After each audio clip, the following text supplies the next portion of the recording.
I pulled up to the curb of an elegant Victorian-style house that stood out from the rest of the neighborhood. The April morning was surprisingly warm, a gentle breeze carrying the scent of freshly bloomed magnolias across the well-maintained front yard. The mailbox, however, was a different story entirely. It leaned precariously to one side, its metal body dented in multiple places, looking like it had survived a minor war with the neighborhood kids, or perhaps an overzealous delivery truck.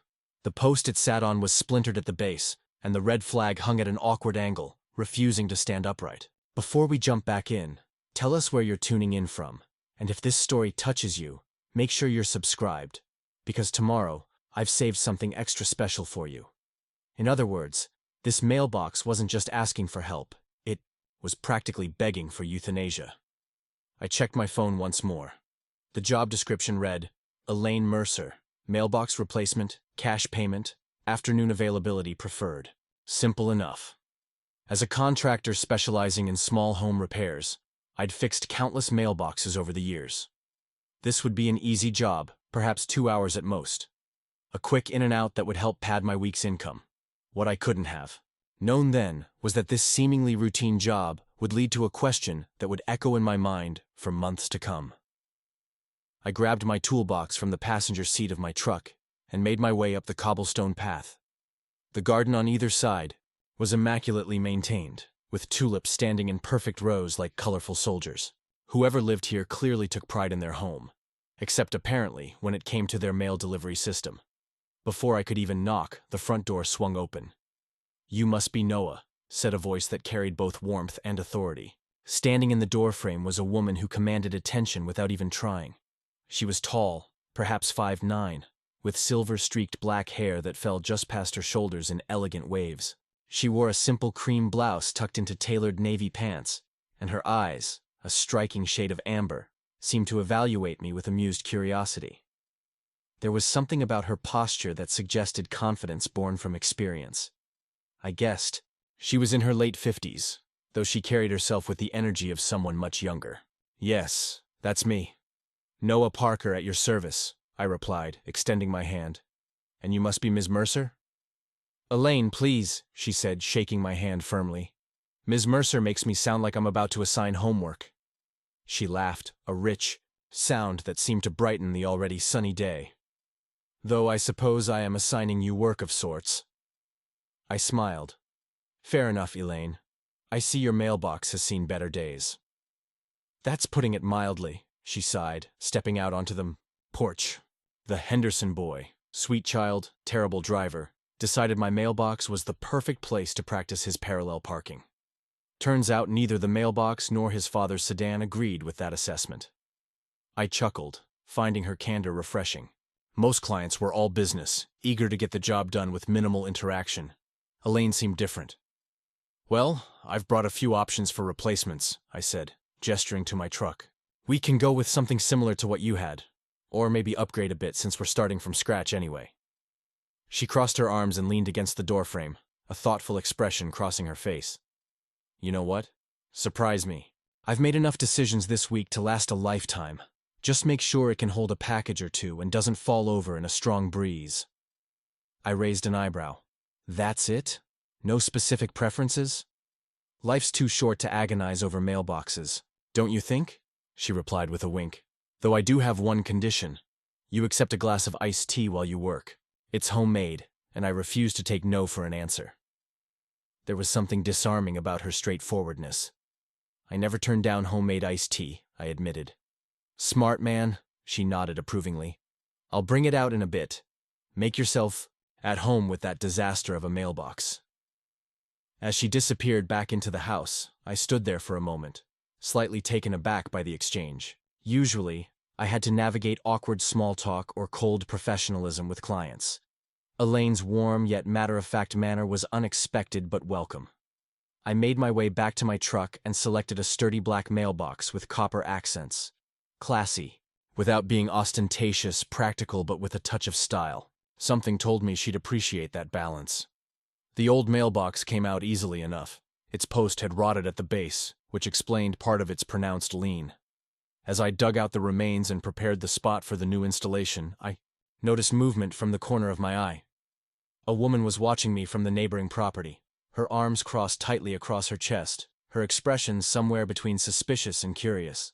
She looked to be in her 60s, with a perfectly maintained silver bob and oversized designer sunglasses that couldn't quite hide her intense scrutiny. Preparing and narrating this story took us a lot of time, so if you are enjoying it, subscribe to our channel. It means a lot to us. Now back to the story. I offered a friendly wave. "Good morning." She didn't wave back. Instead, she called out, "You're not from Anderson's Landscaping." It wasn't a question, but I answered anyway. "No, ma'am. Noah Parker, independent contractor. Just fixing Ms. Mercer's mailbox." She replied, her lips pressing into a thin line. "She's gone through 3 handymen in the last year, you know." Before I could respond to that cryptic statement, Elaine emerged from her house carrying a tray with 2 glasses of iced tea, condensation already forming on their sides. "I see you've met Margaret," Elaine called out, her tone light but with an edge of steel beneath it. "Don't mind her. She considers neighborhood surveillance her personal calling." Margaret sniffed audibly. "Someone has to maintain standards around here, Elaine." "And thank goodness you've volunteered," Elaine replied sweetly.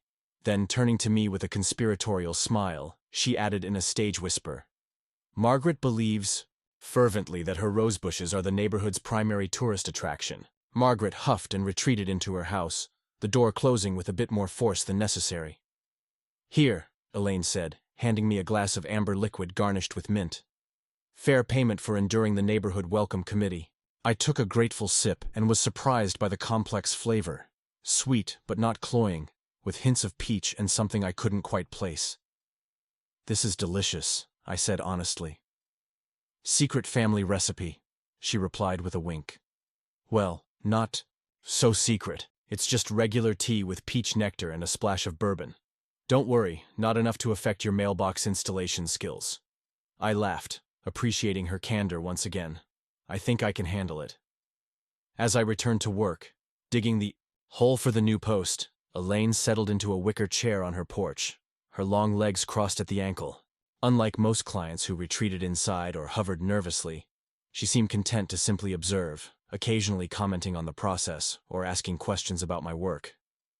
"So, Noah," she said, after a comfortable silence had stretched between us, "how does one end up as a mailbox specialist? Was that your childhood dream?" I smiled as I mixed the quick-setting concrete. "Not exactly. I studied architecture, actually, but found I preferred building things to designing them. Started my own business 5 years ago, focusing on smaller projects that bigger contractors don't want to bother with." "Smart," she nodded. "Find the gap in the market, though I imagine it's not always mailboxes and picket fences." "It varies," I admitted. "Last week I built custom bookshelves for a retired professor. Week before that I fixed a collapsing gazebo. Never boring, that's for sure." "And profitable?" she asked directly, though without any hint of judgment. Most people danced around, questions of money, but Elaine seemed to cut straight to the point. I found it refreshing. "Comfortable enough," I replied honestly. "I'm not getting rich, but I'm doing what I love, setting my own hours, being my own boss. That's worth something." She nodded thoughtfully, taking a sip of her tea.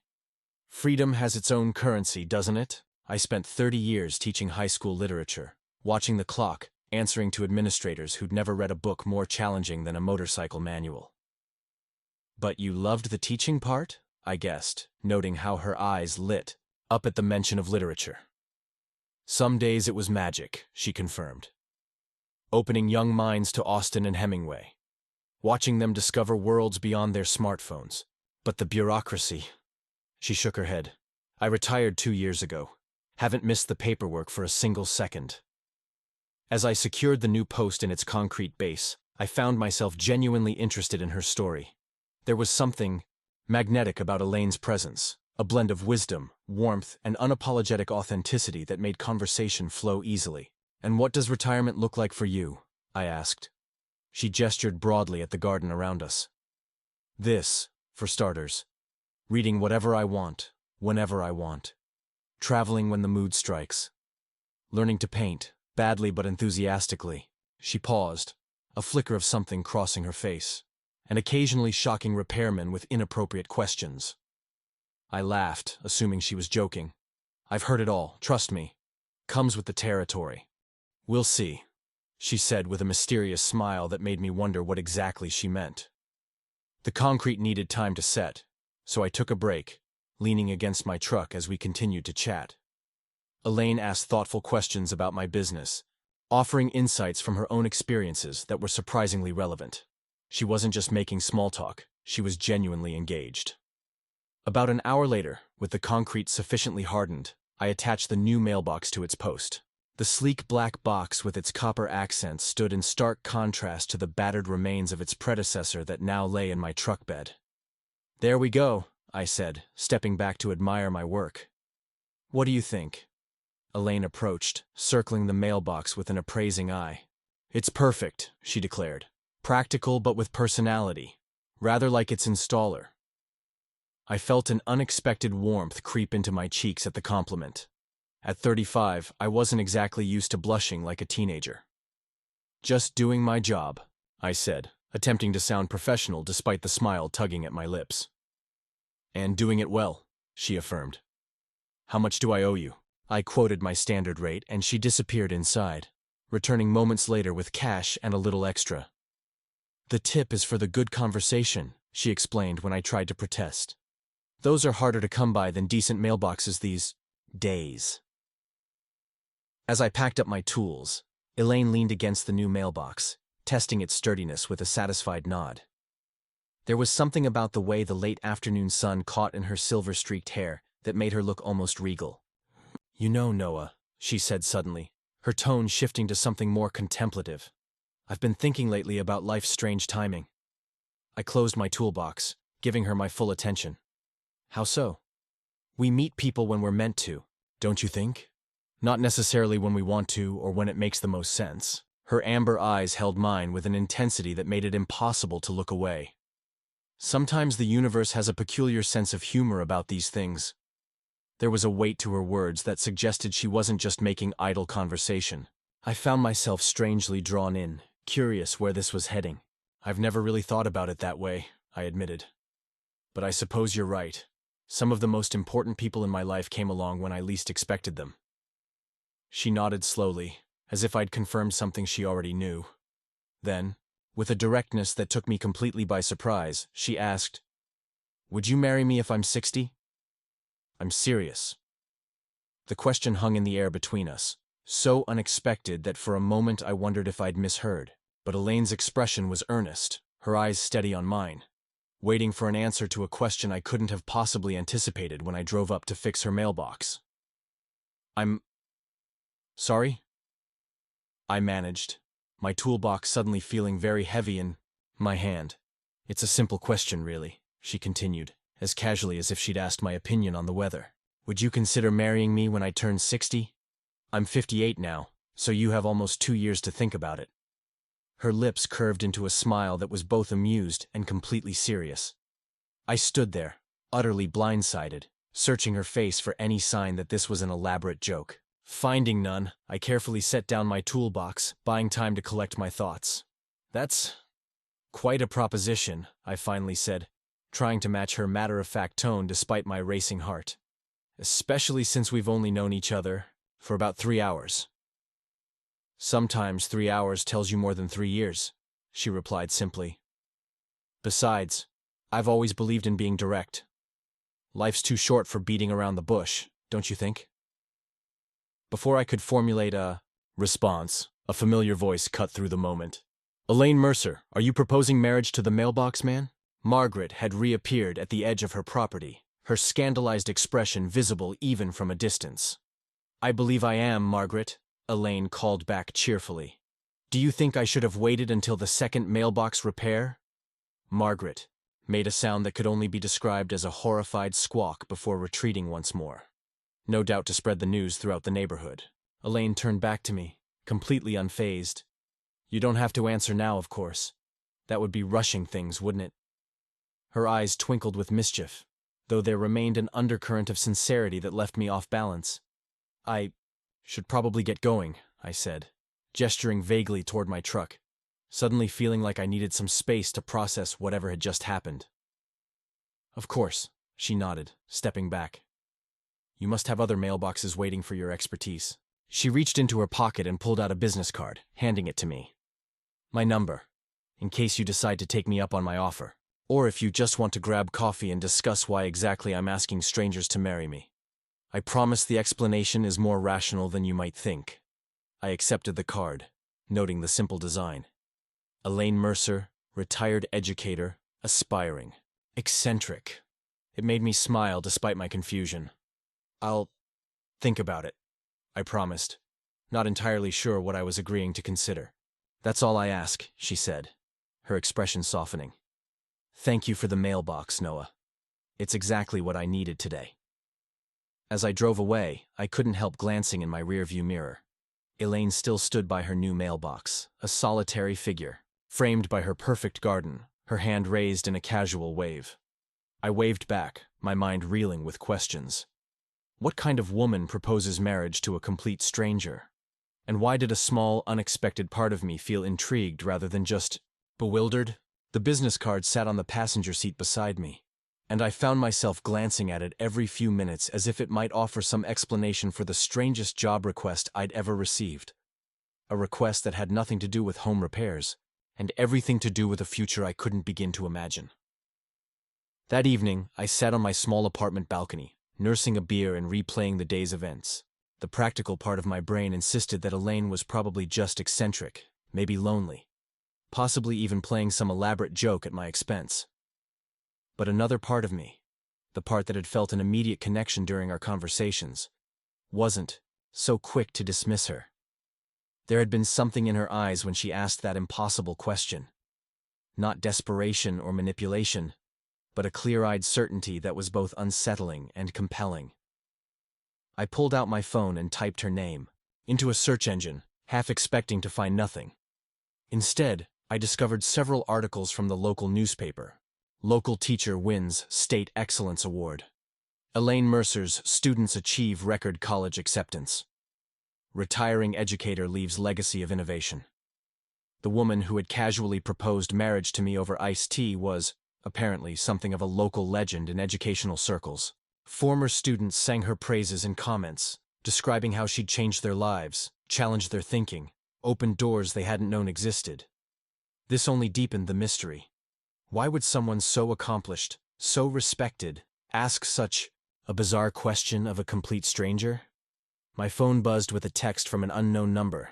I opened it to find, "The mailbox looks even better in the moonlight. Just thought you should know. Elaine." I stared at the message, a smile tugging at my lips despite myself. Before I could overthink it, I typed back, "Good craftsmanship stands the test of time, and moonlight." Her response came almost immediately. "Indeed it does. So does a good offer.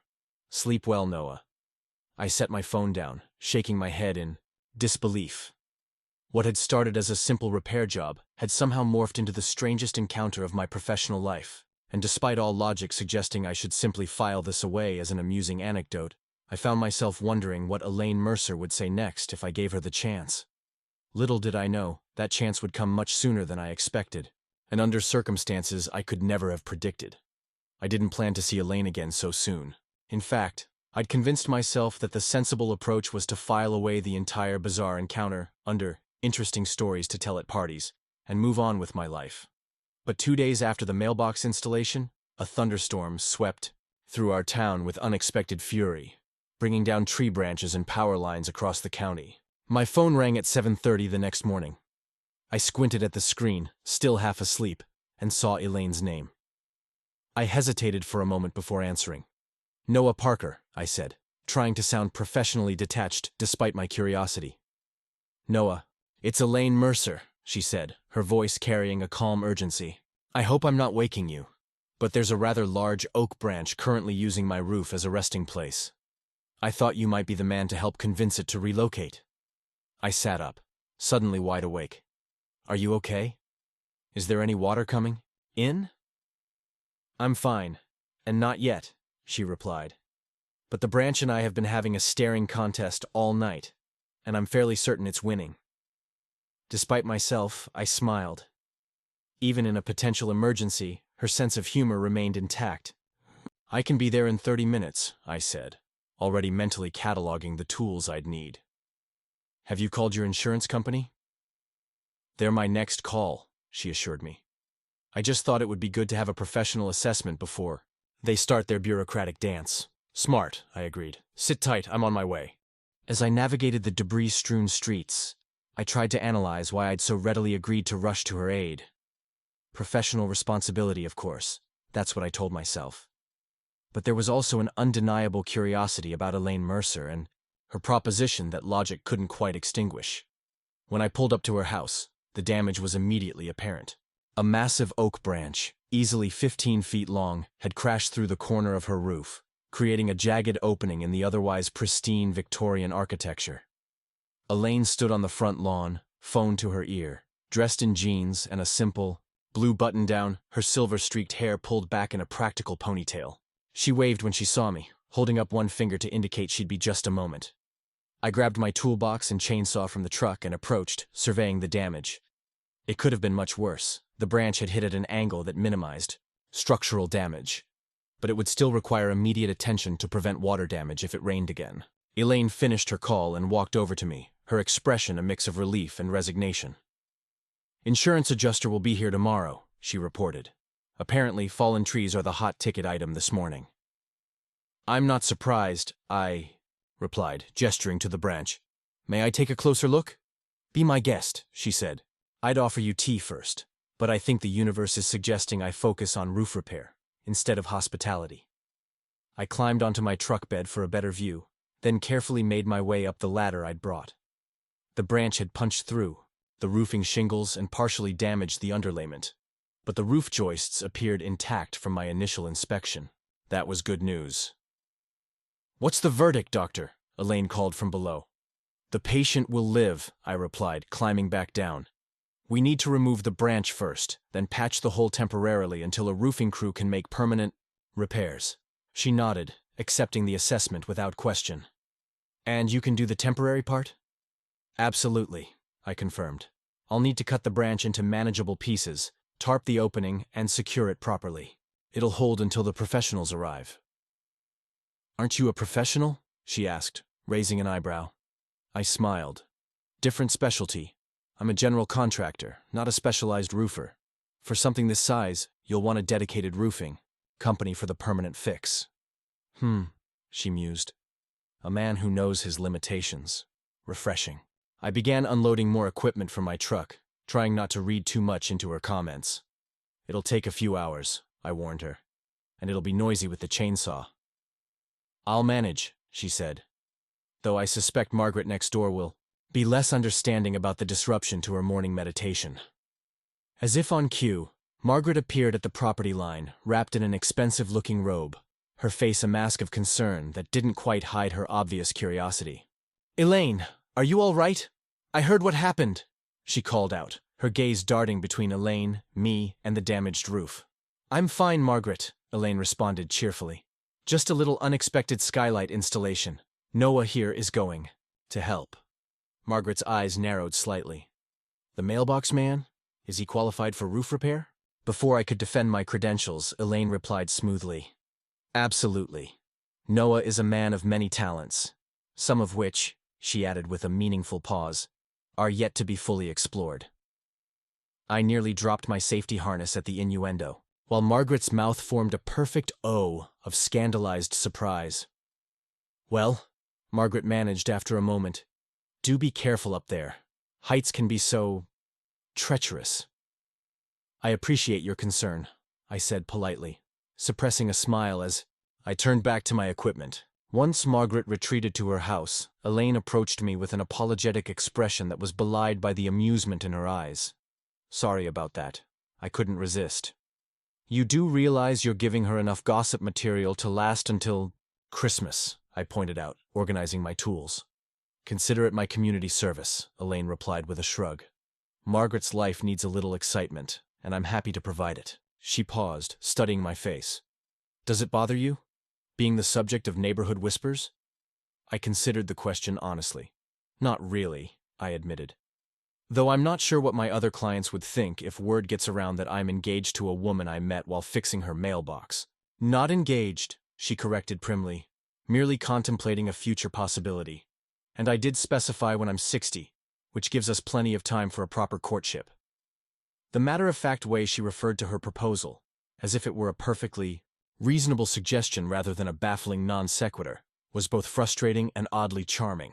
About that, I began, securing my tool belt. I'm still curious about why you would ask a complete stranger such a thing. She smiled enigmatically. Fix my roof first. Then we'll talk. And so I did.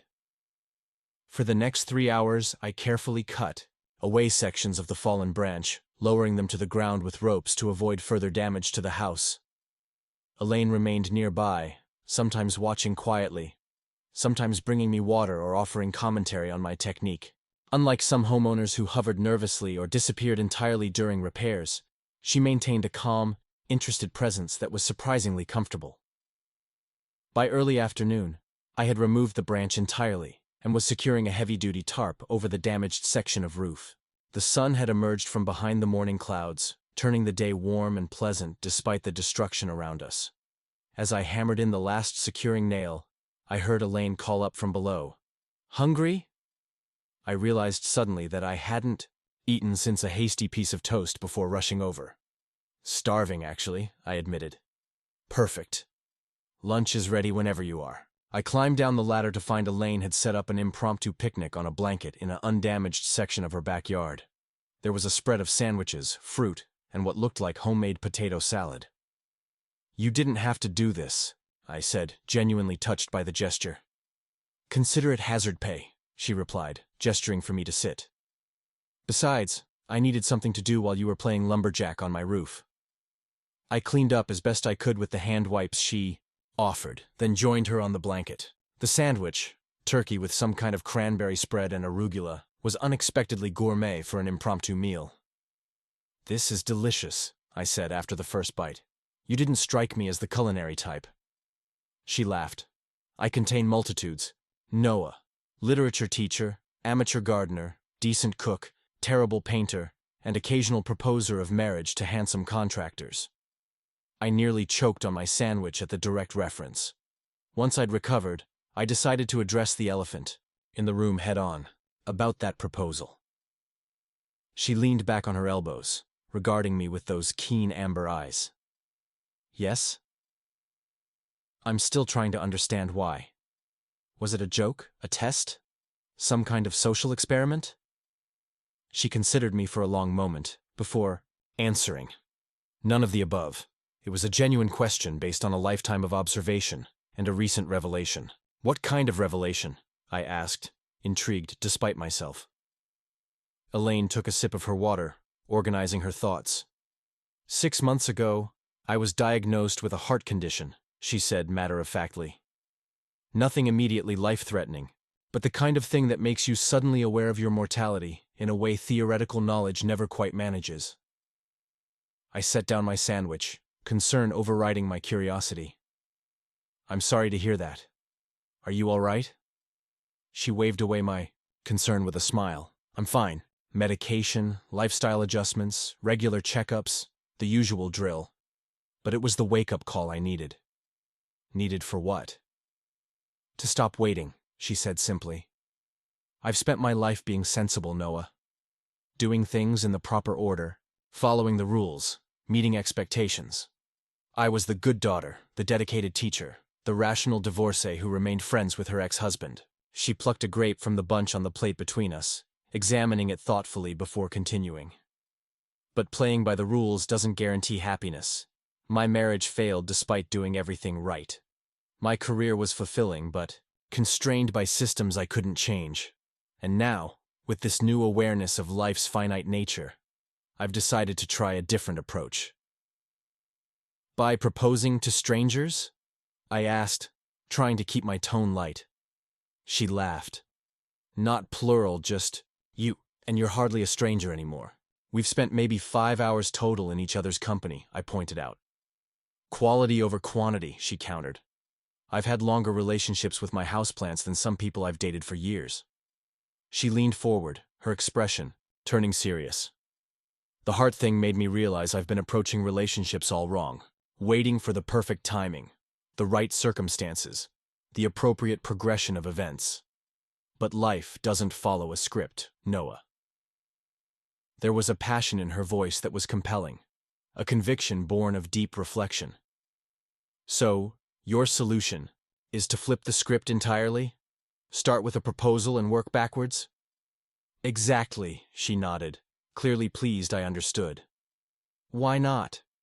The traditional approach hasn't worked particularly well for me, or for most people, if divorce statistics are any indication. I ran a hand through my hair, still trying to process her explanation. But why me specifically? And why wait until you're 60? She smiled, a warm, genuine expression that reached her eyes. As for why you, there was something about you, a quality I can't quite name. Integrity, perhaps. Authenticity. You didn't pretend to be more than you are, but what you are seems substantial. She shrugged. Call it intuition if you like, or temporary insanity brought on by mailbox-related stress. I couldn't help but laugh at that. And the 60 part? That's practical planning, she explained. I've just retired. I'm enjoying my freedom, exploring new interests. I want to experience this phase of life fully before making any major changes. 2 years gives us both time. Me to live this chapter properly, and you to decide if I'm completely crazy or possibly onto something. Her logic, while unconventional, had a certain coherence that I found difficult to dismiss outright. Still, the whole situation remained surreal. Most people would just ask for a date, I pointed out. Most people waste years in uncertainty, she countered. This way, intentions are clear from the start. We can get to know each other without that awkward, where is this going phase that seems to consume modern relationships. I had to admit, there was something refreshing about her directness.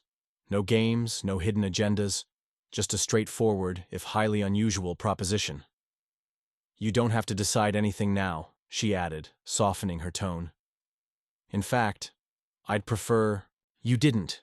This isn't about pressuring you into something absurd. It's about opening a door to possibility. I nodded slowly, finding myself strangely moved by her sincerity. I appreciate your honesty.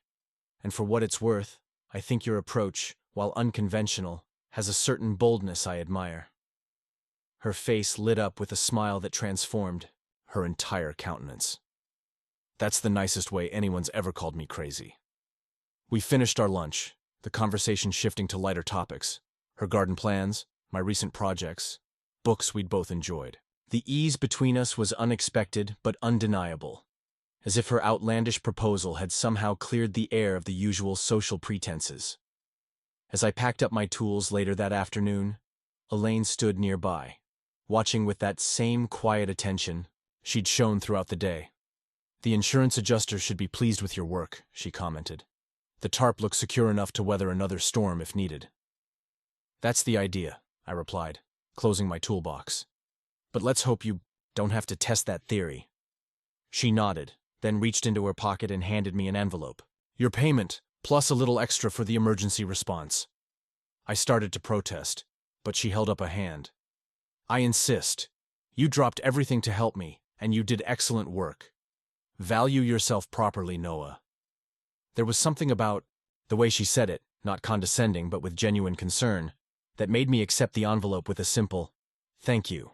As I loaded the last of my equipment into the truck, Elaine leaned against the porch railing, arms crossed casually. I'm hosting a small dinner party this Saturday, she said. Nothing fancy, just a few friends. Would you like to come? I hesitated, caught between my growing curiosity about this enigmatic woman and my sensible side that warned against further entanglement. Just dinner, she clarified, reading my expression. No matrimonial expectations.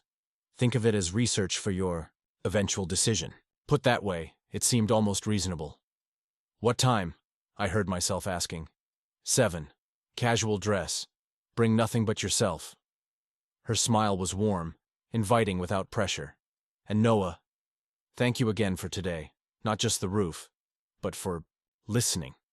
For not dismissing me as a lonely old woman with boundary issues.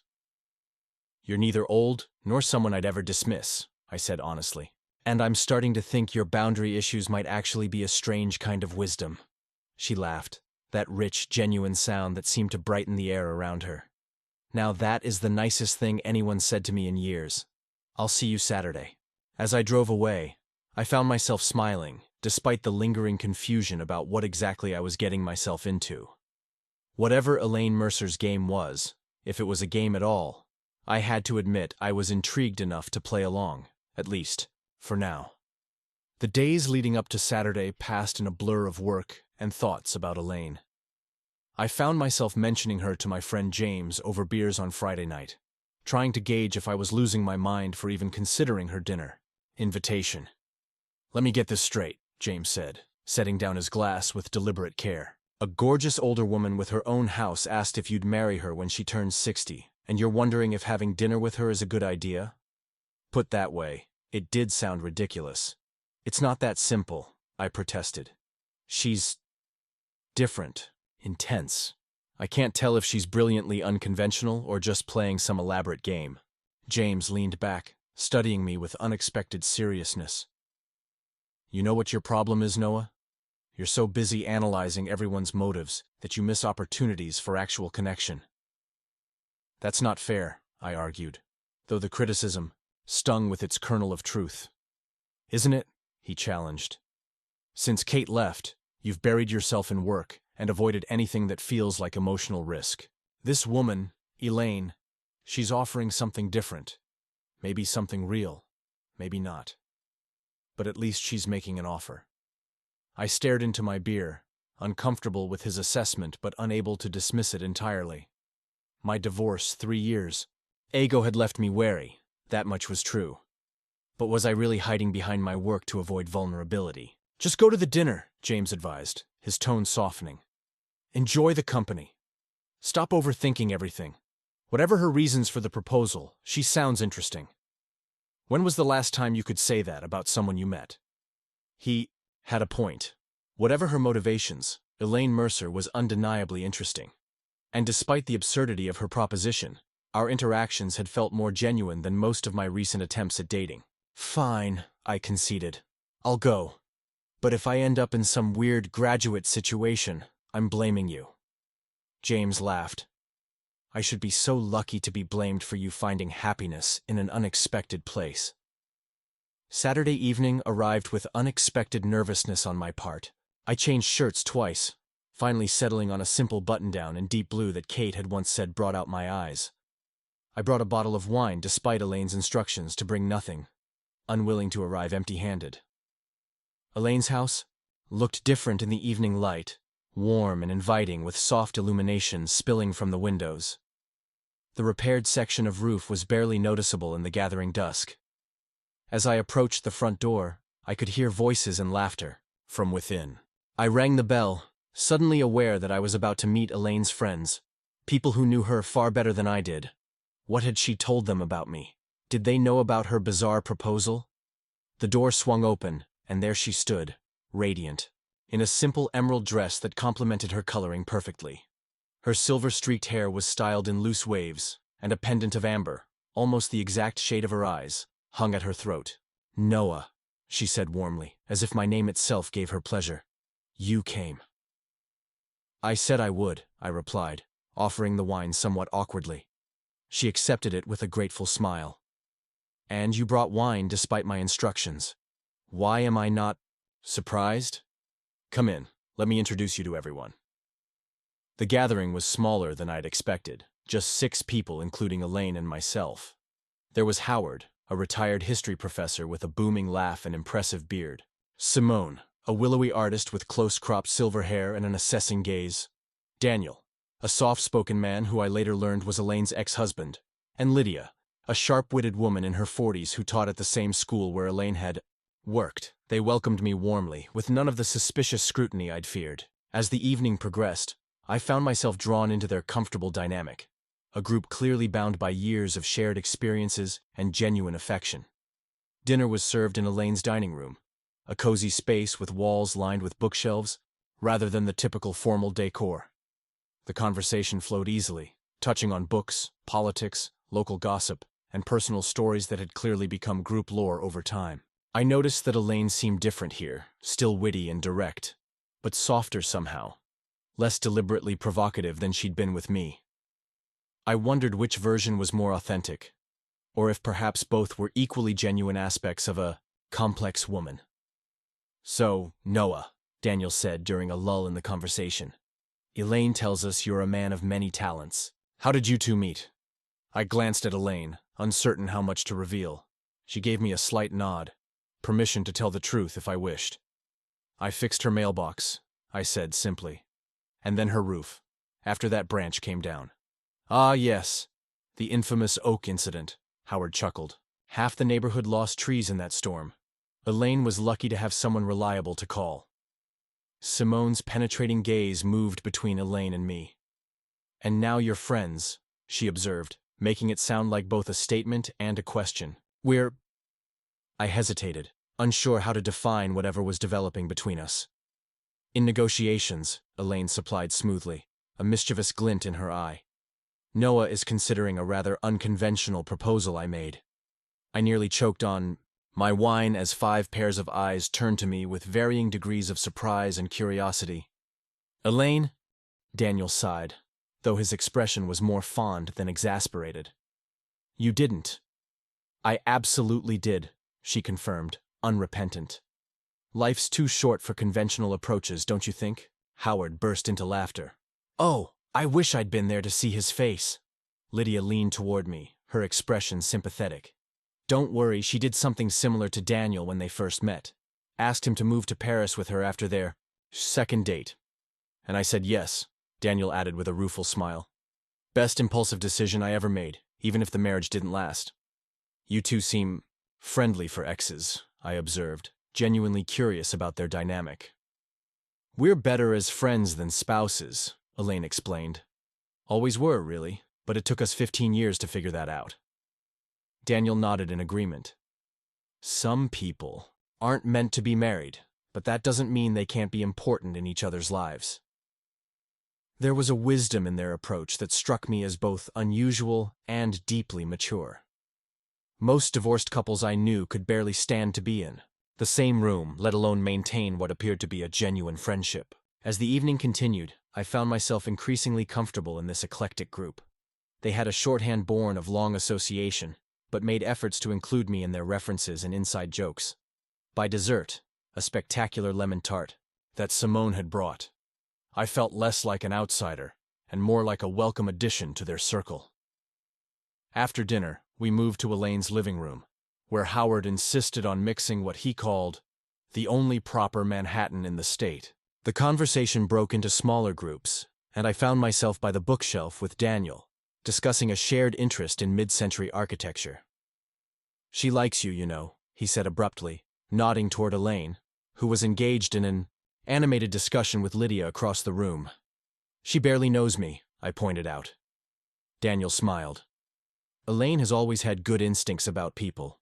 It's one of her gifts, seeing something in others that they might not even recognize in themselves." I studied him curiously. "You don't seem bothered by her interest in me." He laughed softly. "Why would I be? We've been divorced for 12 years. Besides," he added, his expression turning more serious, "I want her to be happy. She deserves someone who appreciates her particular brand of authenticity." "And you think that could be me?" I asked, genuinely curious about his perspective. Daniel considered the question thoughtfully. "I think there's potential there. Whether you're ready for someone like Elaine is another question entirely." Before I could respond, Elaine herself joined us, sliding an arm through Daniel's with the easy affection of old friends. "Are you warning him about me?" she asked, eyes twinkling. "Absolutely," Daniel confirmed, "telling him to run while he still can." She swatted his arm playfully. "Traitor." As I watched their comfortable banter, I realized something surprising. I wasn't jealous of their closeness. Instead, I found myself admiring the way they'd transformed a failed romantic relationship into something enduring and meaningful. It spoke to a level of emotional maturity I wasn't sure I possessed. The evening wound down around midnight, with warm goodbyes and sincere invitations to join them again. As the others departed, I found myself lingering, helping Elaine gather glasses and plates despite her protests. "You don't have to do that," she said, as I loaded the dishwasher.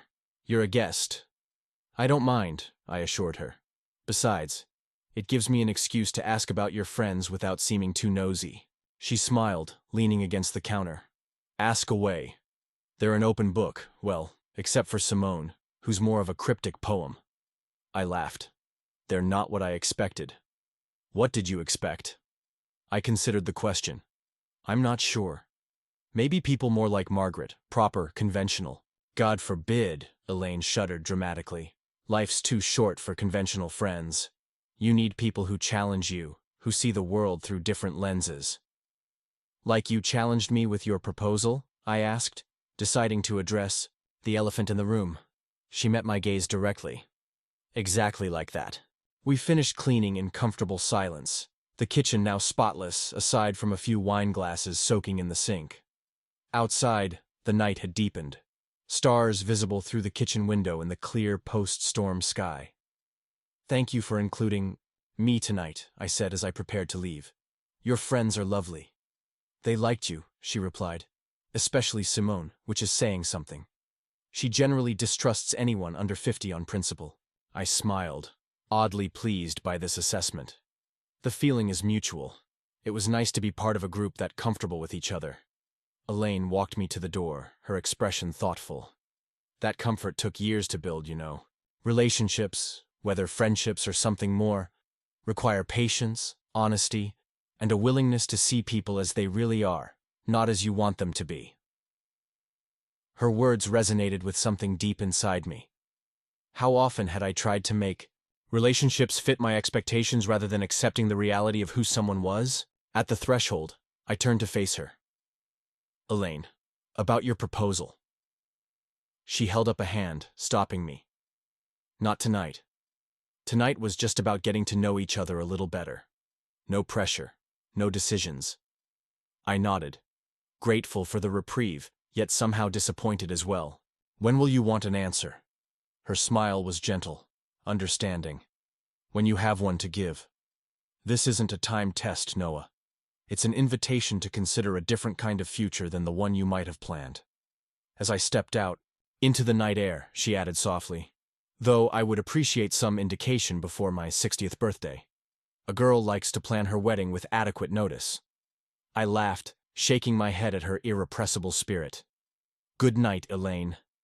"Good night, Noah," she replied, her amber eyes warm in the porch light. "Drive safely." As I walked to my truck, I realized something unexpected. I was already looking forward to seeing her again. Whether her proposal was madness or brilliance hardly seemed to matter anymore. What mattered was the genuine connection I felt forming. Tentative, but undeniable, with a woman who had crashed into my life as unexpectedly as that oak branch had crashed through her roof. And for the first time in years, I found myself open to wherever that connection might lead. In the weeks that followed Elaine's dinner party, something unexpected began to happen. What had started as a bizarre encounter with an eccentric woman gradually transformed into a friendship unlike any I'd experienced before. We fell into a rhythm that defied conventional relationship categories. Not quite dating, definitely more than casual acquaintances, and always underscored by her outlandish proposal that somehow became less outlandish the more I got to know her. It began with small gestures. Elaine sent me a text with a photo of her repaired roof after the insurance company had completed the permanent fix. "Your temporary work was better," she wrote, followed by a winking emoji that seemed both out of character and perfectly fitting for her simultaneously. I replied with a picture of a particularly elaborate mailbox I'd installed for another client, a miniature replica of their Victorian home, complete with tiny windows and a wraparound porch. "Your restraint in mailbox selection is appreciated in retrospect," I texted. Soon, we were exchanging messages daily. Observations about neighborhood characters, book recommendations, the occasional philosophical question that would spark conversations lasting well into the evening.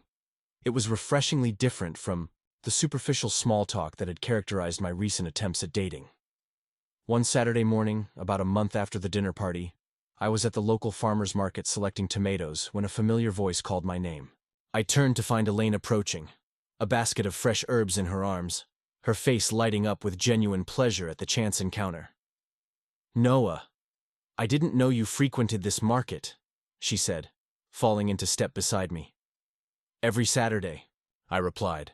Best produce in town. Plus, Mrs. Chen's dumplings are worth the early wake-up call. Ah, a man with his priorities straight, Elaine nodded approvingly. I come for Johnny's sourdough and stay for the people watching. Have you tried the new honey vendor? Life-changing wildflower honey. We ended up walking the entire market together, shopping and talking with an ease that felt both novel and, somehow, familiar. Elaine seemed to know half the vendors by name, introducing me with a casual, "This is my friend Noah," that felt significant in ways I couldn't quite articulate. When we'd completed our shopping, she looked at me with those direct, amber eyes. I make a mean Spanish omelet. Care to help me put these fresh eggs and vegetables to good use? And just like that, our Saturday farmers market trips became a ritual. We'd meet at 8, wander the stalls together, then return to her house where I'd chop vegetables while she prepared coffee. The conversation never faltered, ranging from light-hearted debates about the superior way to cook eggs to deeper discussions about life choices, regrets, and second chances. You know, she said one such morning as she whisked eggs with practiced precision. I think we've got this backwards. The recipe, I asked, focused on dicing bell peppers. No. This, she gestured between us with the whisk. Society tells us to date first, become friends if we're lucky, then consider marriage. But friendship is actually the harder part to get right. I considered this as I scraped the peppers into a waiting bowl. So you're saying your proposal was actually efficient? She laughed, that rich sound that never failed to make me smile. Exactly. Skip the awkward dating phase, establish friendship, then decide if there's something more there. Pragmatic, really. Only you would describe proposing marriage to a stranger as pragmatic, I teased. Her eyes met mine, suddenly serious despite her smile. Not a stranger anymore, though, am I? She wasn't. In fact, I realized I'd shared more of myself with Elaine in these weekend mornings than I had with anyone since my divorce, including the women I'd actually dated. Our friendship expanded beyond Saturday mornings. When I mentioned struggling with a particularly challenging built-in bookcase design for a client, she invited me to use her dining room table to spread out my sketches. She offered surprisingly insightful suggestions from a user's perspective, helping me refine the design in ways the client later raved about. In return, when her ancient washing machine finally gave up the ghost, I spent an evening installing a new one, refusing to accept payment, but happily sharing the takeout dinner she ordered as compensation. What struck me most was how Elaine's presence in my life was changing me in subtle ways. I found myself more willing to voice opinions I might previously have kept to myself, more inclined to ask deeper questions rather than settling for surface-level conversation, more present in each moment rather than constantly planning the next. You seem different lately, James observed over our regular Friday beers, about 2 months after my first encounter with Elaine. More. I don't know. Alive? I shrugged, uncomfortable with his scrutiny but unable to deny the truth in his observation. Just been busy with work. Bullshit, he replied good-naturedly. This has Elaine written all over it. The marriage proposal lady has gotten under your skin. I started to protest, then stopped myself. What was the point of denying what was becoming increasingly obvious? She's not what I expected, I admitted. She's thoughtful and direct and completely herself in a way most people never manage to be. James grinned triumphantly. I knew it. So are you going to take her up on her crazy proposal? It's not that simple, I said, automatically falling back on my standard defense. Why not? He challenged. From everything you've told me, she sounds extraordinary. So, what if she's older? So, what if she approached things in an unconventional way? Maybe unconventional is exactly what you need. His words stayed with me long after we parted ways that evening. Was I overthinking what could be the most genuine connection I'd found in years? Or was I right to be cautious about a situation that had begun with such an outlandish proposition? The following Thursday, Elaine called, rather than texted, catching me as I was finishing up a job installing shelving at a local boutique. Noah, I need a favor, she said without preamble. My car's in the shop and I'm stranded at school. Could you possibly pick me up? I'd ask Daniel, but he's out of town at a conference. School?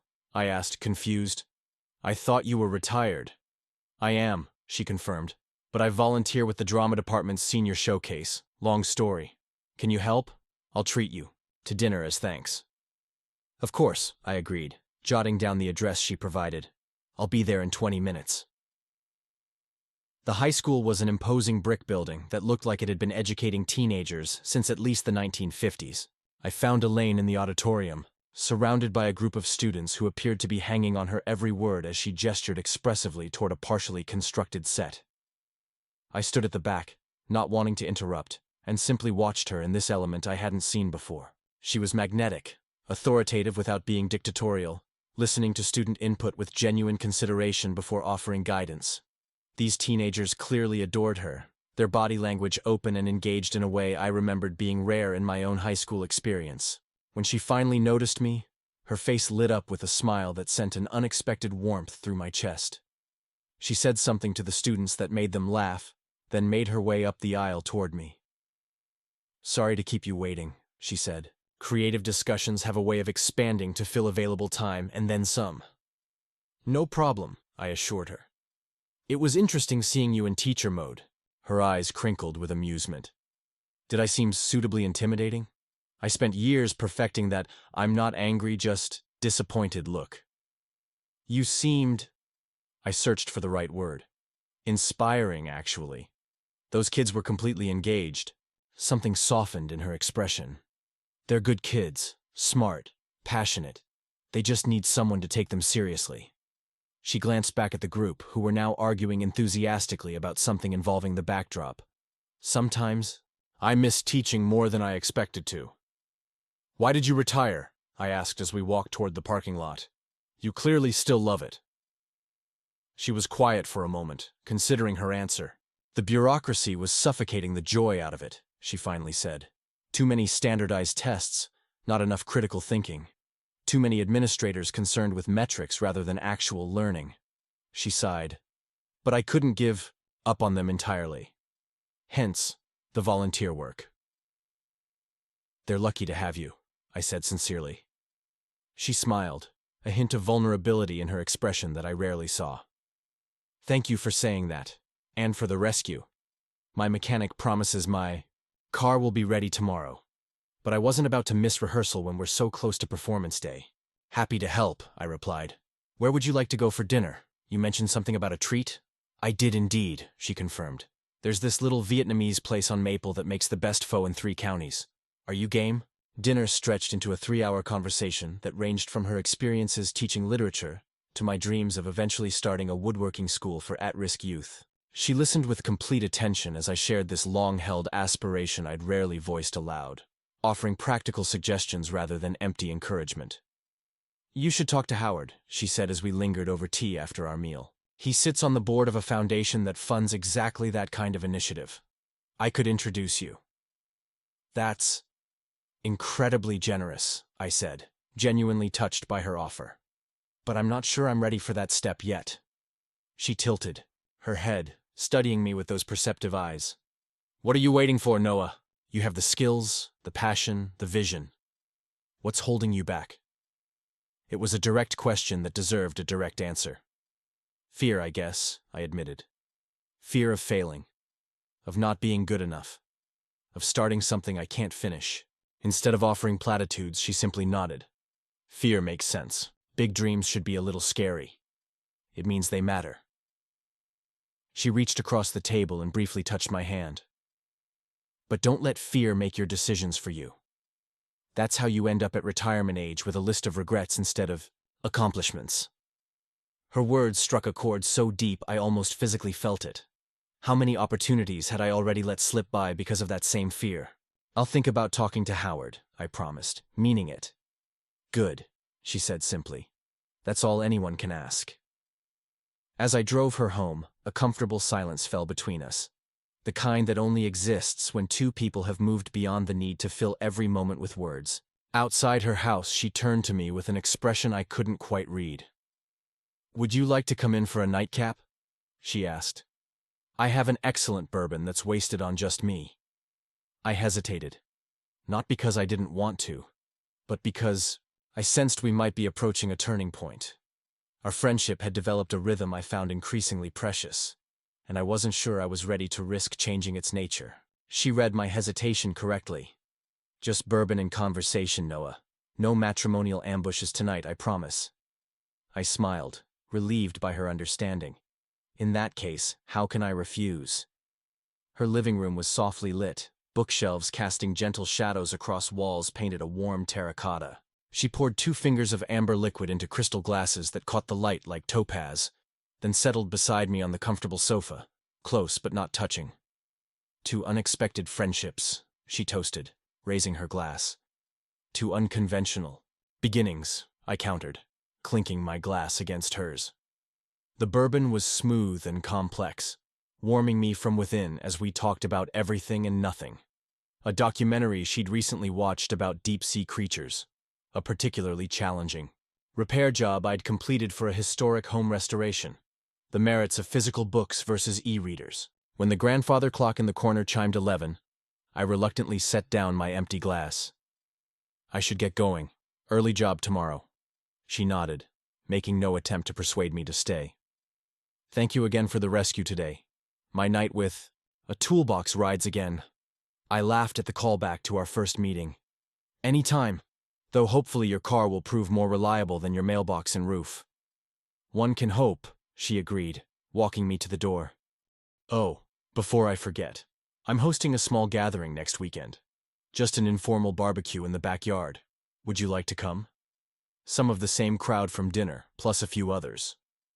"I'd like that," I said, surprised by how much I meant it. She smiled, a flash of something like relief crossing her features. "Wonderful. Saturday at 4. Bring nothing but yourself." I was halfway down her front walk when she called after me. "Noah?" I turned back. "Yes?" She stood framed in the doorway, silver-streaked hair glowing in the porch light, expression suddenly serious. "I'm glad you fixed my mailbox. Even if you never say yes to my ridiculous proposal, I'm grateful for whatever this is becoming." The simple honesty of her statement caught me off guard. "Me too," I replied, equally honest. "More than I expected to be." Her smile in response felt like a gift. "Good night, Noah." "Good night, Elaine." As I drove home through quiet streets, I realized with a start that I was happier than I'd been in years. Whatever this unusual relationship was, friendship with an asterisk perhaps, it had brought a richness to my life I hadn't even known I was missing.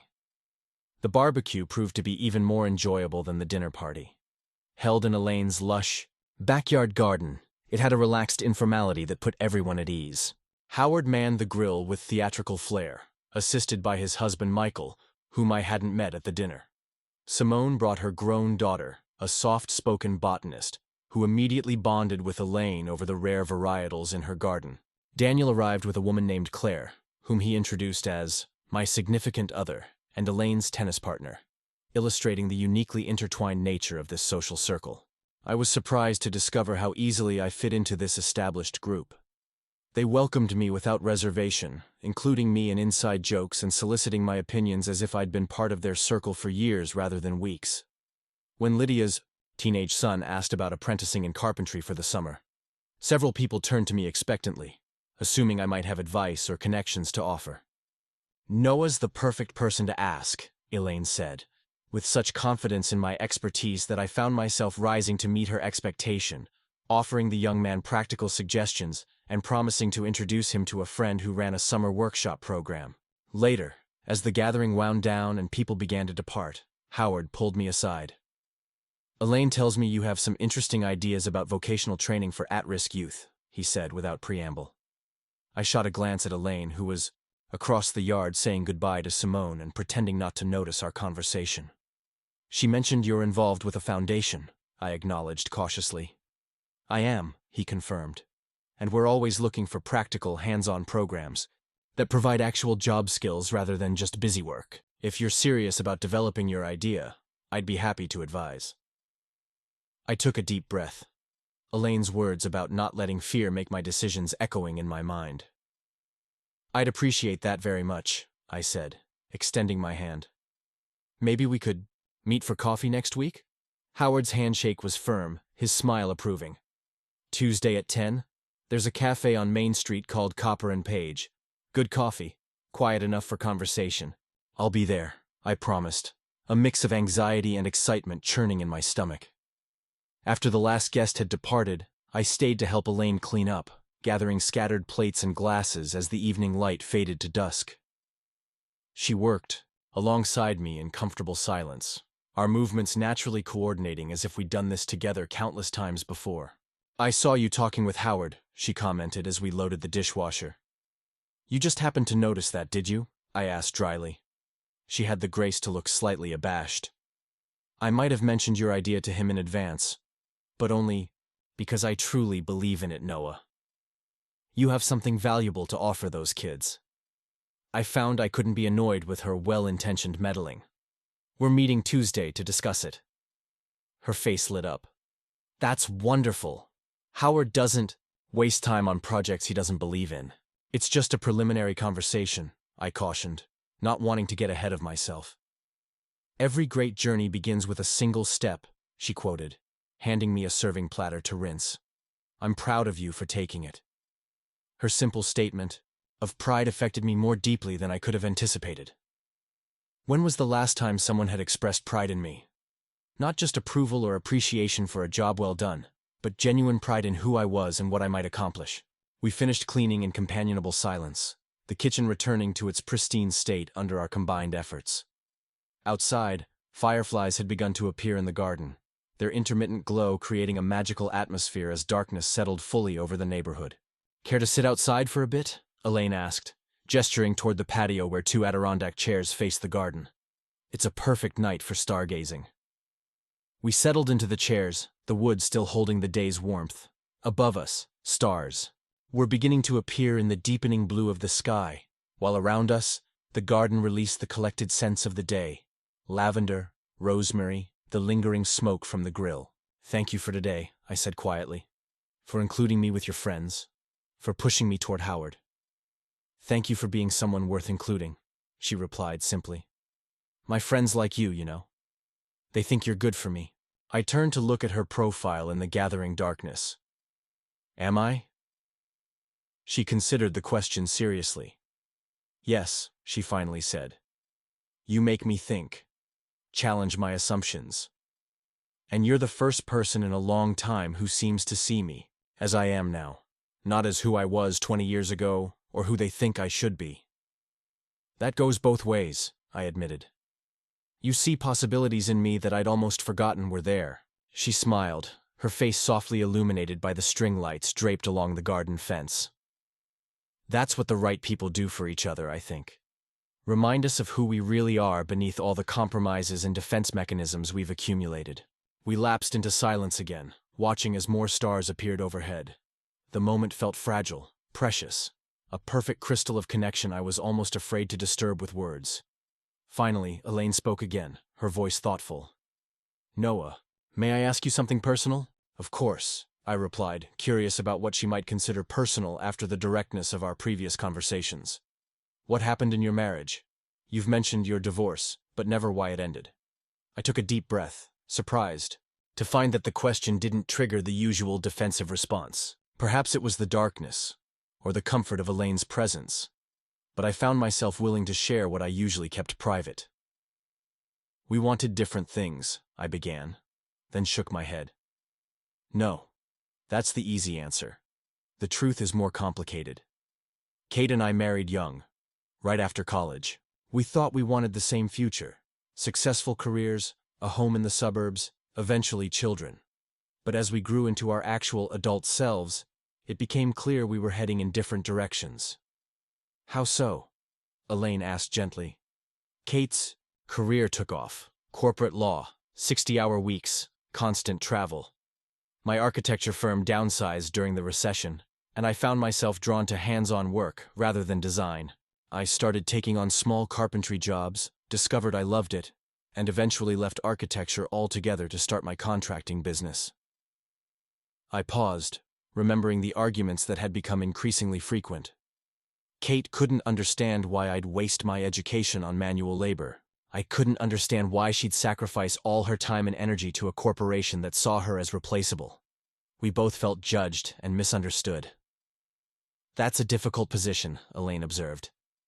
When you no longer recognize the future, you're building together. Exactly, I agreed, grateful for her understanding.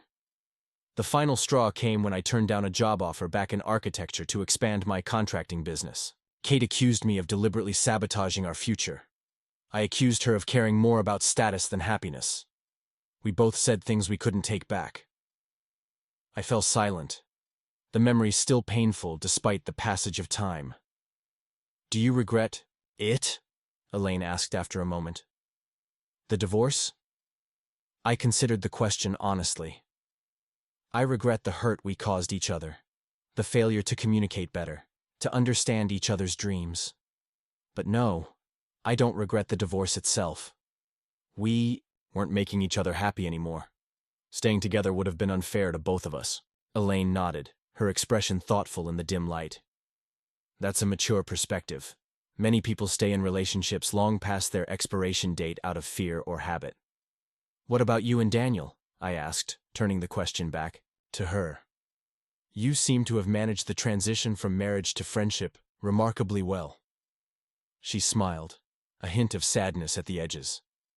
It wasn't always so easy. We had our share of pain and recrimination. But eventually, we realized that what we valued in each other hadn't disappeared just because the romance had. It took time and intentional effort to build the friendship we have now. That's impressive, I said honestly. Most divorced couples I know can barely stand to be in the same room. Life's too short for unnecessary animosity, she replied with characteristic directness, and too long to permanently discard relationships that still have value. Her wisdom struck me once again. That clear-eyed perspective that seemed to cut through conventional expectations to the heart of what truly mattered. Elaine, I said, slowly, feeling my way toward a question that had been forming in my mind for weeks. Why me? Of all the people you could have proposed to, why choose a random handyman who showed up to fix your mailbox? She was quiet for so long I thought she might not answer. When she finally spoke, her voice was soft but certain. Because you listened, she said simply. Not just with your ears, but with your whole attention. Most people listen while waiting for their turn to speak, but you actually hear what's being said. It's rarer than you might think. She turned in her chair to face me more directly. And because you weren't trying to impress me or figure out what I wanted to hear, you were just authentically yourself. No pretense, no performance. Do you have any idea how refreshing that is? Especially at my age, when most men either see me as invisible or as some kind of challenge to be conquered. Her honesty humbled me. I'm not sure I deserve that much credit. I was just doing my job. No, she said firmly. You were being human, connecting genuinely, treating me as a person, not a category or a potential conquest or a job to complete. She laughed softly. And then, of course, you didn't run screaming when I made my outlandish proposal. That showed either remarkable open-mindedness or a concerning lack of self-preservation instincts. I laughed too, the tension of the moment easing. Maybe a bit of both. We fell silent again, the night wrapping around us like a comfortable blanket.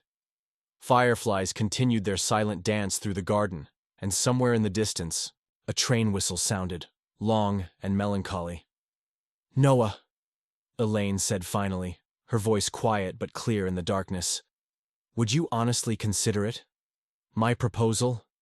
Not now, not as an immediate decision, but as a real possibility for when I turn 60?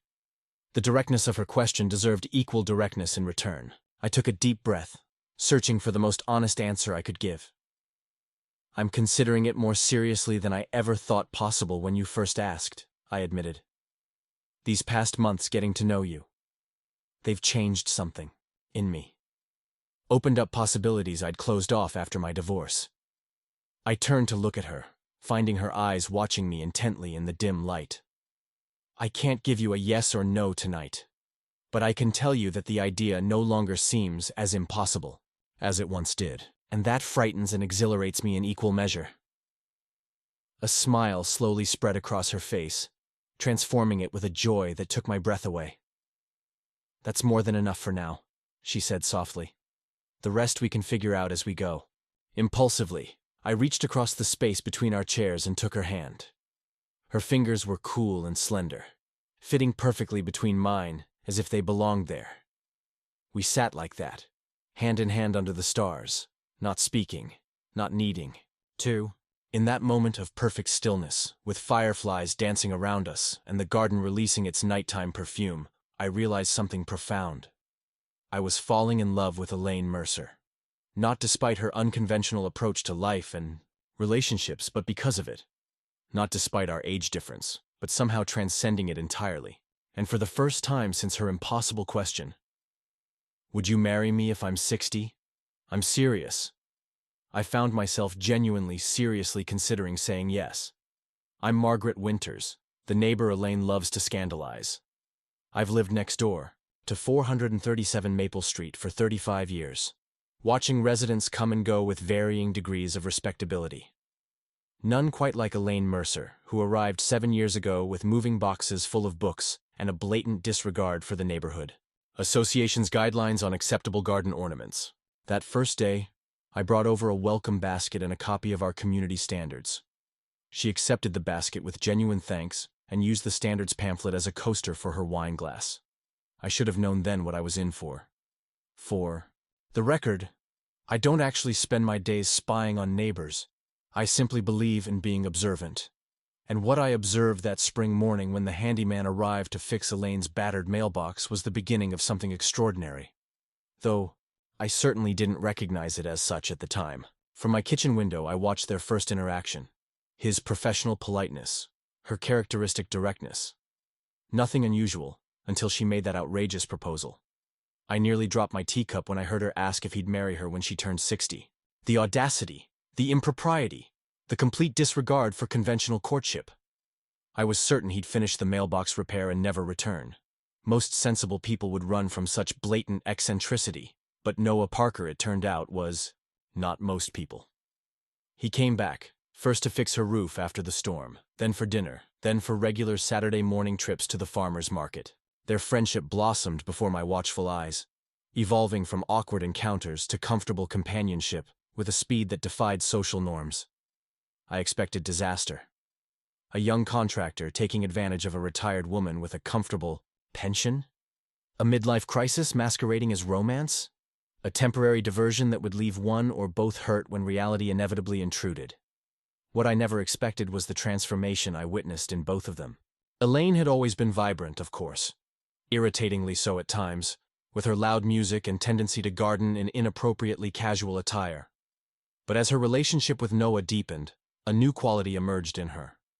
A softening around the edges, yes, but also a heightened energy, as if his presence in her life had somehow amplified her already considerable vitality. And Noah, well, I hadn't known him before, but I could see the change happening in real time. The reserved, cautious man who first arrived with his toolbox gradually gave way to someone more confident, more open, more fully himself. It was as if Elaine's acceptance of him exactly as he was had given him permission to expand into spaces he'd previously closed off. Of course, I wasn't the only one watching this unusual relationship unfold. Our neighborhood thrives on gentle gossip, though I prefer to call it community interest, and Elaine and Noah became a favorite topic of speculation. "He's after her money," some suggested over bridge games and book club meetings. "She's living out some cougar fantasy," others whispered at neighborhood gatherings. I found myself in the unexpected position of defending them. Perhaps, I suggested at one particularly judgmental homeowners association meeting, they simply enjoy each other's company. Not everything needs categorizing. The looks of surprise I received might have been comical if they weren't so deserved. I'd hardly been a champion of unconventional relationships previously. But something about witnessing their story unfold had shifted something in me too. 6 months after the mailbox repair, I invited them both to my annual holiday party. A gesture that raised eyebrows among my regular guests, given my previous complaints about Elaine's wind chimes and Noah's truck occasionally blocking my sightline. To the street. "Are you feeling all right, Margaret?" my friend Eleanor asked when I mentioned the invitation. "You've spent years complaining about that woman." "People change," I replied simply. And sometimes, our perceptions of them change as well. The night of the party, they arrived together, not making a statement about their relationship, simply comfortable in each other's presence. Elaine had toned down her usual flamboyance in deference to my more traditional gathering, though her earrings still featured miniature snowmen that lit up, while Noah had exchanged his work clothes for a well-fitted navy blazer that transformed him from handyman to rather handsome escort. What struck me most was how they moved through the room, together but not dependent, separating to engage in different conversations, but finding each other again with the natural magnetism of planets. In complementary orbits, there was none of the clinginess of new romance, nor the practiced distance of long-term couples who've grown bored. Instead, there was a mutual awareness, a constant silent communication that spoke of deep connection rather than mere infatuation. Later that evening, I overheard Noah in conversation with my nephew, a troubled young man who'd recently dropped out of college with no clear direction. Noah was describing his work with Howard's Foundation, a youth program he'd developed that combined vocational training with mentorship. He spoke with such passion, such clear purpose, that even my usually disaffected nephew was leaning forward, engaged. "Do you think I could maybe check it out sometime?" I heard him ask, vulnerability breaking through his carefully cultivated indifference. "Absolutely," Noah replied without hesitation. "We're always looking for new participants. And, between you and me, some of our most successful graduates are the ones who didn't fit the traditional education mold." Across the room, I caught Elaine watching this exchange, a quiet pride illuminating her features as she observed Noah in this moment of impact. When he glanced up and their eyes met, something passed between them, a wordless acknowledgement of shared joy in his accomplishment. It was then I realized what I was witnessing was not some midlife crisis or temporary infatuation, but something far rarer. Two people who genuinely brought out the best in each other, who saw potential where others saw limitations, who encouraged growth rather than comfortable stagnation. The following spring brought changes to our quiet neighborhood. Elaine's garden expanded with Noah's help. New raised beds for vegetables, a charming arbor for climbing roses, and yes, a meditation fountain that definitely violated Section 8.3 of our community guidelines. I chose not to file a complaint. Their Saturday farmers market excursions now included occasional tag-alongs, teenagers from Noah's program who were learning sustainable gardening alongside vocational skills.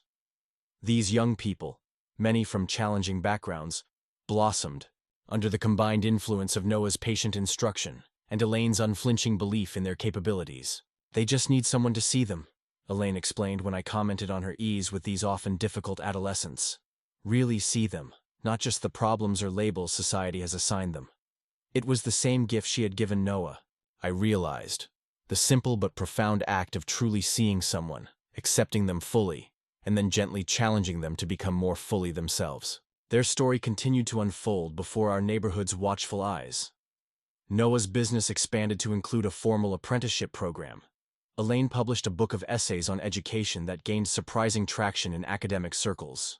They traveled together, a literature festival in Edinburgh, a woodworking conference in Japan, a spontaneous road trip down the California coast. Through it all, they maintained that same balanced dynamic, supporting each other's individual pursuits while building something meaningful together. Not codependent, not completely independent, but somehow creating a third space where both could thrive. As Elaine's 60th birthday approached, that arbitrary deadline she had established in her outlandish proposal, speculation ran rampant through our community.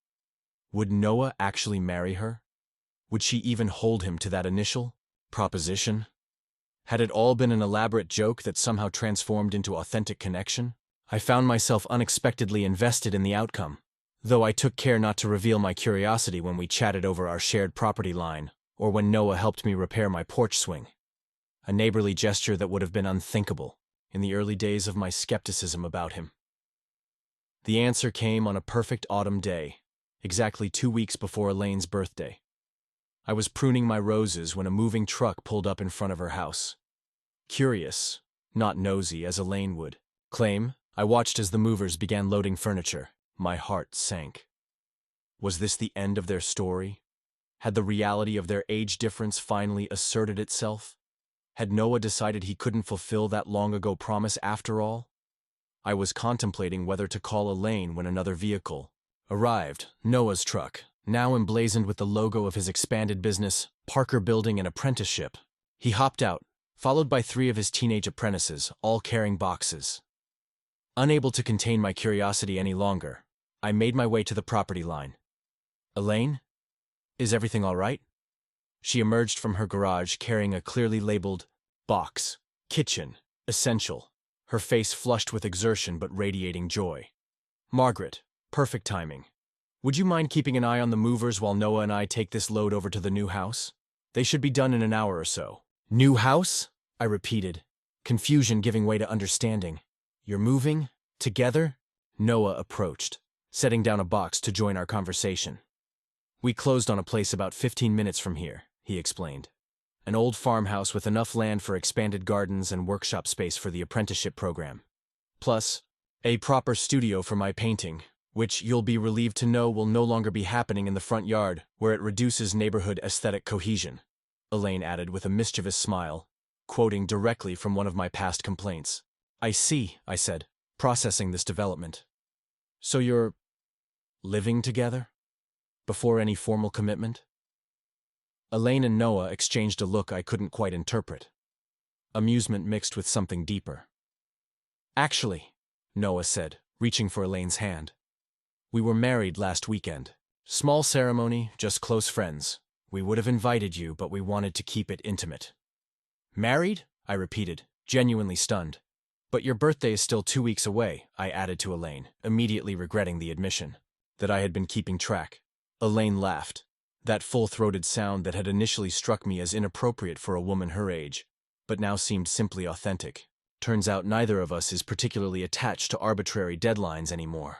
When you know, regardless of the calendar. Noah's smile as he looked at his new wife contained a depth of feeling that silenced any further questions I might have had.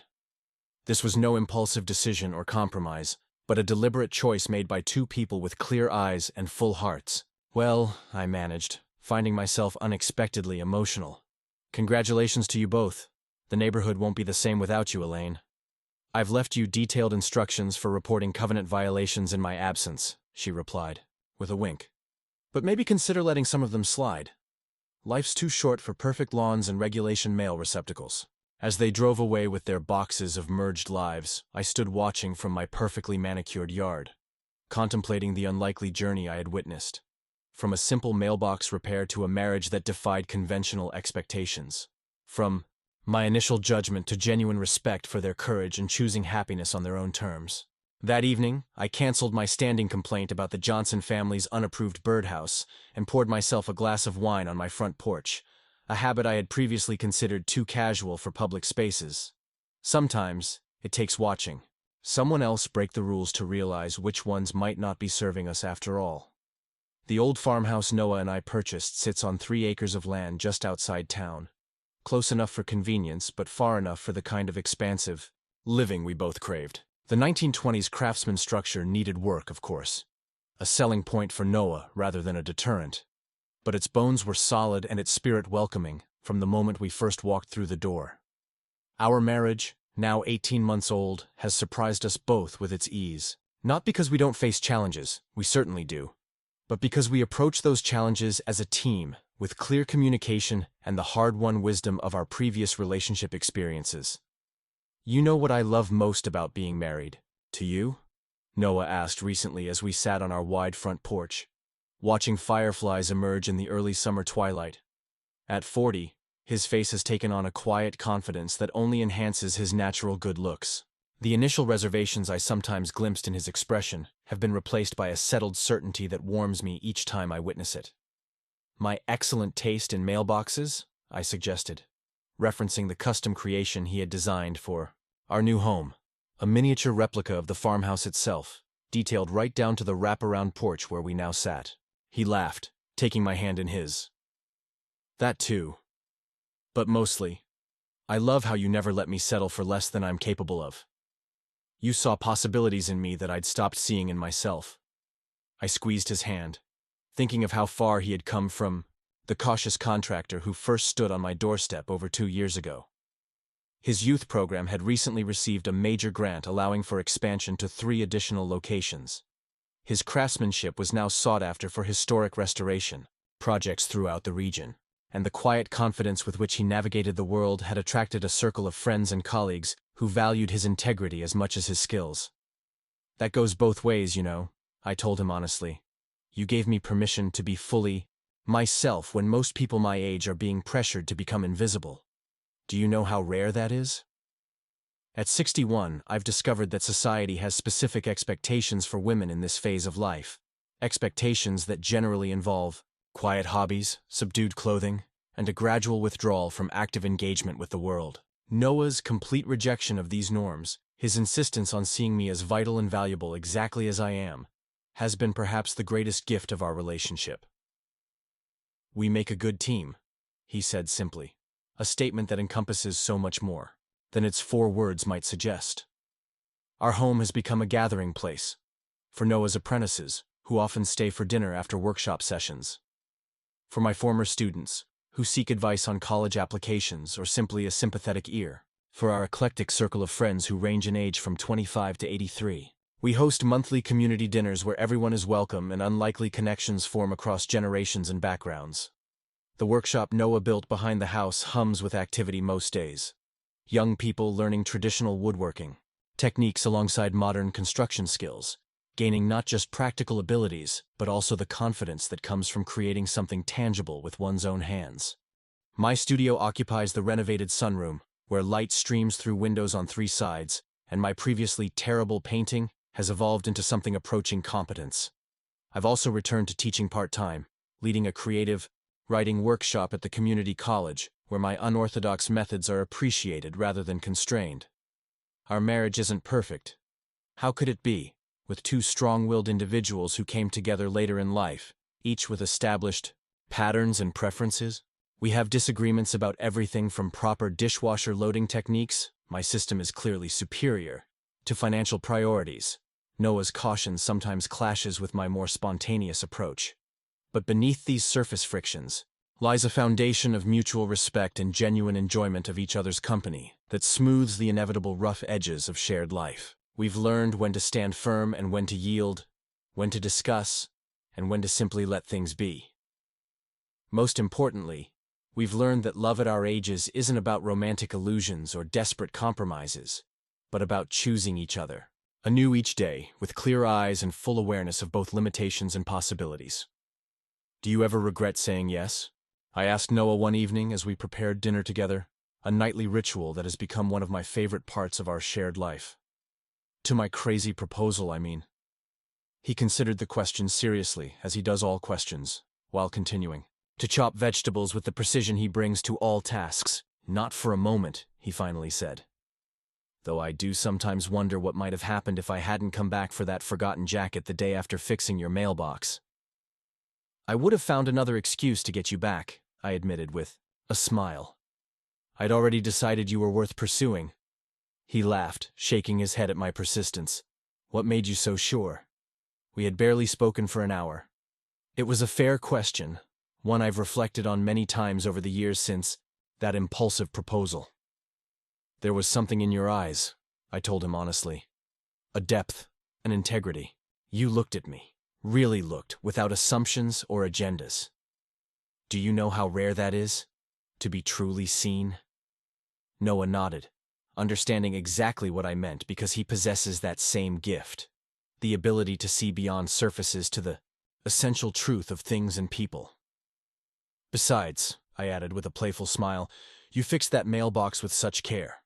I figured anyone who pays that much attention to detail would make an excellent husband." "So my carpentry skills sealed the deal?" he teased, sliding the chopped vegetables into the waiting pan. "Among other qualities," I assured him, stealing a kiss as I passed behind him to set the table. "Our life together is not what either of us had planned or expected. It's something better, richer, more challenging, more authentic than the conventional paths we might have followed without that chance encounter over a damaged mailbox. I think often of that first meeting. How a random act of neighborhood vandalism led to the most meaningful relationship of my life. How my impulsive proposal, born of a medical scare and subsequent determination to live more boldly, somehow catalyzed a connection that has transformed us both. We celebrated Noah's 40th birthday last month with a gathering that spanned generations and backgrounds. His apprentices alongside my former colleagues, neighborhood friends mingling with clients who had become something more over years of collaboration. As I watched him move through the crowd, comfortable and confident in this life we've built together, I felt a surge of gratitude for whatever cosmic alignment had brought this extraordinary man to my doorstep that spring morning. Later, after our guests had departed and we were cleaning up together in companionable silence, he paused suddenly, a serving dish in his hands, and looked at me with an expression of such tender intensity it nearly took my breath away. "Thank you," he said simply. "For the party?" I asked, though I suspected he meant something more. "For asking an impossible question 2 years ago," he clarified. "For seeing something in me I couldn't yet see in myself. For being brave enough to risk looking foolish in pursuit of authentic connection." I set down the glasses I was gathering and moved to him, taking the dish from his hands and setting it aside before wrapping my arms around his waist. The question wasn't impossible, after all, was it? He smiled, that warm, genuine smile that still makes my heart beat faster despite our familiarity. Not impossible, just ahead of its time. Like you. We stood there in our kitchen, surrounded by the evidence of a life joyfully shared, and I marveled at how the most meaningful journeys often begin with the smallest moments. A damaged mailbox, an outrageous question, a willingness to consider possibilities beyond conventional expectations. "Do you think Margaret has forgiven me yet for corrupting the neighborhood's most eligible handyman?" I asked as we finished cleaning, thinking of our former neighbor who had, somewhat surprisingly, become a friend over time. Noah laughed. "Considering she's dating Howard's brother now after meeting him at our housewarming, I'd say she's moved beyond forgiveness to gratitude." It was true.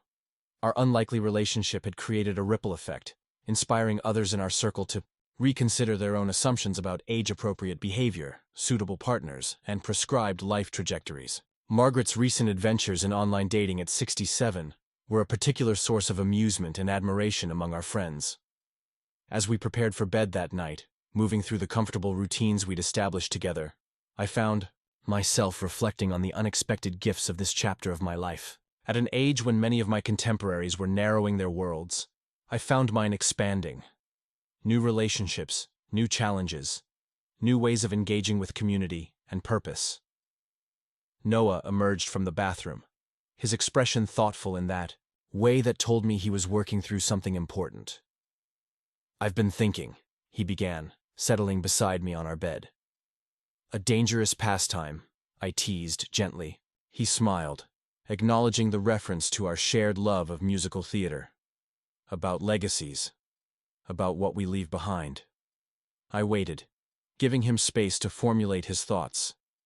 One of the gifts of loving someone at our ages is the patience that comes with experience, the understanding that meaningful ideas sometimes need time to take shape.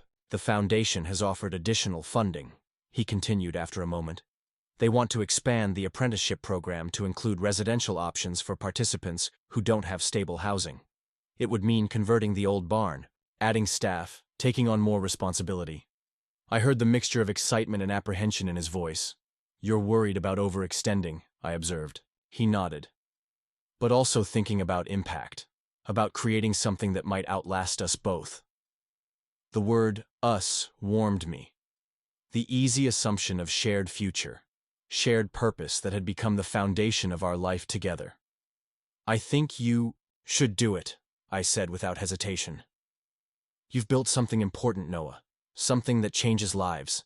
Why not expand that impact if you have the opportunity?" He studied my face, a slow smile spreading across his features. "You never doubt me, do you? Even when I doubt myself." "I see you clearly," I replied simply. "Both who you are and who you're capable of becoming. It's not about absence of doubt. It's about faith that you'll find your way through the doubts to something meaningful on the other side." He took my hand, pressing a kiss to my palm in a gesture that had become one of our private rituals. "We'll need to convert the guest room to a home office if we're going to manage this expansion from here," We'll make it work, I assured him, touched by his automatic inclusion of me in these plans. Besides, it gives you an excuse to build that addition you've been sketching for months. He laughed, acknowledging my accurate reading of his secret. Desire for another building project. You know me too well. Not too well, I corrected, just well enough. As we settled into sleep that night, his arm around my waist and my head tucked against his shoulder in the position we'd discovered provided optimal comfort for both our bodies. I found myself reflecting on how this most unlikely of relationships had become the most authentic connection of my life.